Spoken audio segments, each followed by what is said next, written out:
समझ से बाहर। मैं पूछता हूँ मैं ये कैसे,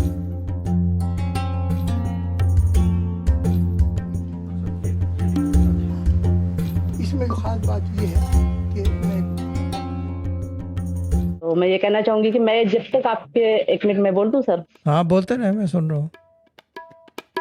जी जी, अल्हम्दुलिल्लाह जब तक पढ़ते रहे, आपको बहुत परेशान करते रहे, रात में 2-2 बजे सो जाते कि सर जी ये मसला है, वो मसला है, लेकिन अल्हम्दुलिल्लाह जो अभी कुछ देर पहले बात हो रही थी ना कि कुछ भी नहीं हो रहा, ये जैसे आप कहते हो यकीन, यकीन होए तो सब कुछ होगा, यकीनन कुरान है और यकीन से पढ़ेंगे तो इंशाल्लाह सब कुछ हो ही जाता है।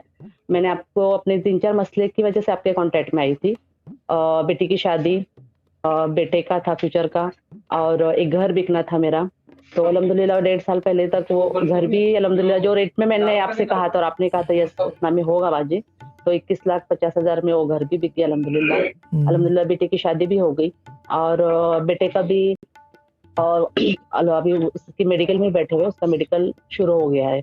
तो ये मुझे लगता है जो मैंने छोड़ भी दी लेकिन उसकी बरकतें रहती हैं, तो यकीन के साथ पढ़ा था, लेकिन कुछ ऐसे हो गया था कि कुछ तबीयत बार-बार खराब हो गई, उसमें बीच में अब्बा को एक अटैक आ गया था, तो इसमें वो छूट गया, तो फिर वो छूट ही गया फिर वो। लेकिन मैं ये सोच रही थी कि मैं कम से कम आपको शुक्र तो करूँ कि जो आपने दिया पढ़ाई, अल्हम्दुलिल्लाह उसकी बरकतें रही, और मैं जिस मसले के लिए मैंने आपको कॉल किया था अल्हम्दुलिल्लाह वो सब मेरे काम बन गए। अल्लाह का शुक्र है, अल्लाह आपको सलामत रखे।